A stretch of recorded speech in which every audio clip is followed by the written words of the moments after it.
So establishing your main role is one of the hardest and most crucial choices to make in any game.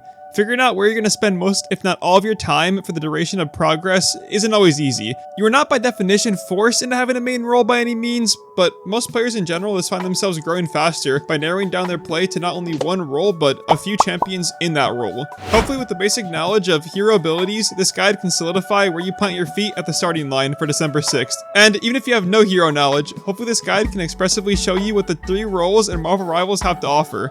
With that being said, we'll mainly be going over each role's responsibilities, how champions in that role can fit into those responsibilities, and the pros and cons of each role. A little disclaimer though, I'm making this video on October 17th, so any new champions that come out or get announced, this video will not apply.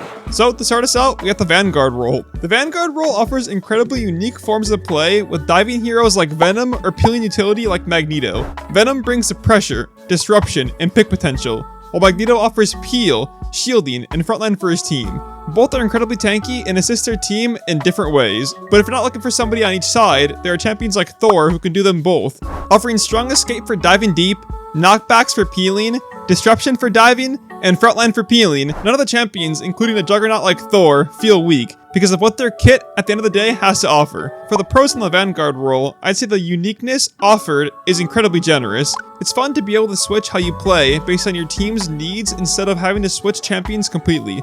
No Vanguard feels like they're straight up countered by another one, so you're not constantly playing this cat and mouse game of if you swap, I swap. You're a tank juggernaut no matter who you play, pummeling into enemies and doing absurd amounts of damage with the utility on the side. There isn't a lack of damage in any tank besides maybe Hulk, but that's made up for in the amount of stall potential he has being tanky as shit.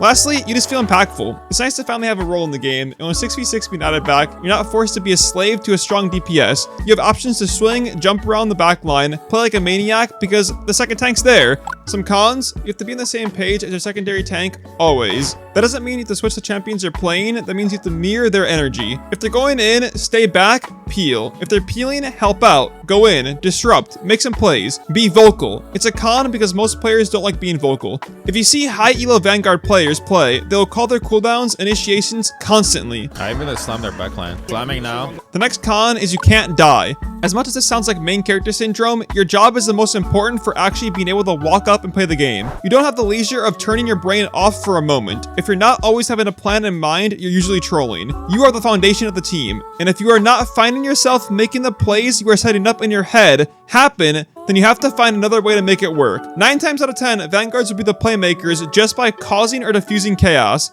Figure out how you can make that happen. Next, we move on to Specialists. For me, I genuinely spent most of my time on this role with Loki specifically during the alpha. I never thought I'd have a fun time playing a supportive role, but with the amount of healing, damage, and deception that was offered in a champion like Loki, I found it incredibly fun to troll champions like Spider-Man or Hulk, Black Panther, Magic.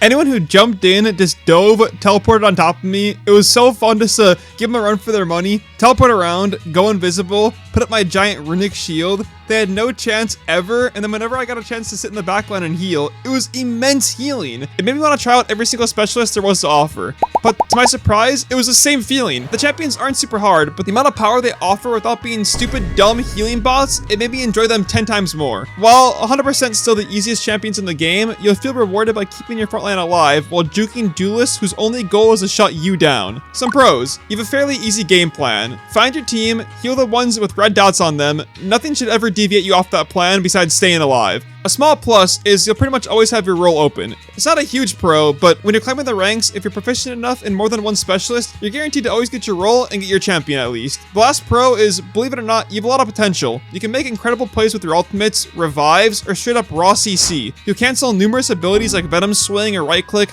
Thor's dash, mainly anyone's escape at all. As long as you save your CC for the right moments, you can screw over so many champions who dive on top of you. Champions like Luna, Snow, and Mantis, their ultimates are almost always necessary for team fights. If you don't have them there, you're screwed. So your ultimates are huge. They're there. Just make sure you're using your ultimates in the right moments at the right times so you get the maximum amount every single time. Now for some cons. You're absolutely shit on no matter what happens every single game. Your job is to make every single person happy. And the second you take your eyes off one person to make somebody else happy, you're instantly reminded of it. If someone dies, it's your fault. If you die, it's your fault. No matter what, it's your fault. Just accept it. Another huge fault is a team doesn't really look at you at all. They don't care for you. At the end of the day, you are behind your duelists and your vanguards. You're in the very far back. So if you're not letting your team know that you're dying and you're getting dove, nothing will happen. You're just gonna keep on getting dove and dying. You have to speak up. You have to let them know what's going on.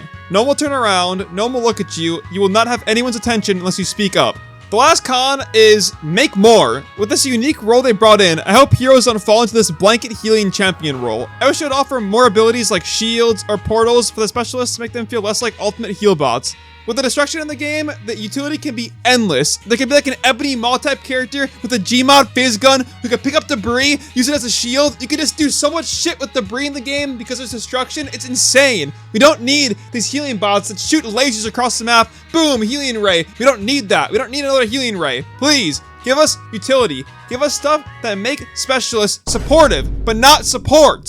Last but not least, the Duelist role. The most popular and flashy role by far.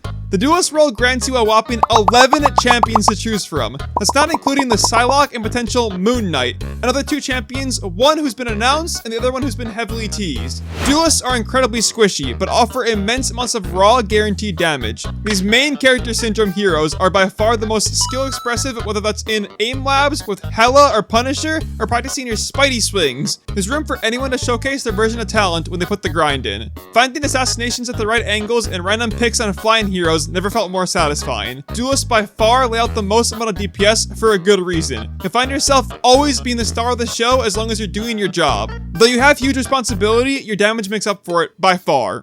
Lastly, the amount of hero selection granted is astronomical compared to the other heroes at the moment. Double the specialists and 4 more than vanguards. If you can't find a hero to play out of those, the more to come will hopefully catch your eye down the line. Some cons. Supports will not look at you or see you often at all, especially when you're playing flying or dashing champions. It seems like they would rather just use their heals on a guaranteed heal on a Venom or a Thor or a Groot than hit a flying champion like Iron Man or someone that's flying across the screen like Spider-Man. And some characters like Loki just literally can't even heal a Spider-Man.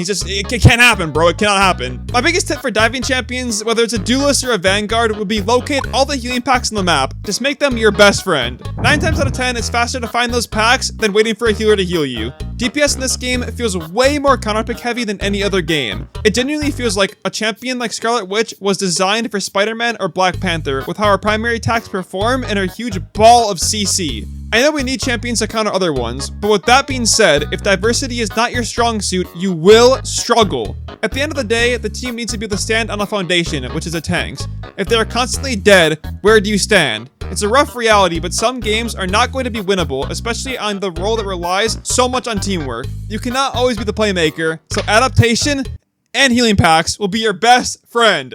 So that's firmly all I really wanted to cover in this video leading into December. I really enjoyed just sitting here and kind of rambling off each thought about the game, especially being able to mix my knowledge and put a twist on how I view each role. I really hope this guide was able to help you find what role you want to try. And for the people who have no idea about Marvel Rivals, I hope my video can give you some insight about what's in store. Thanks for watching.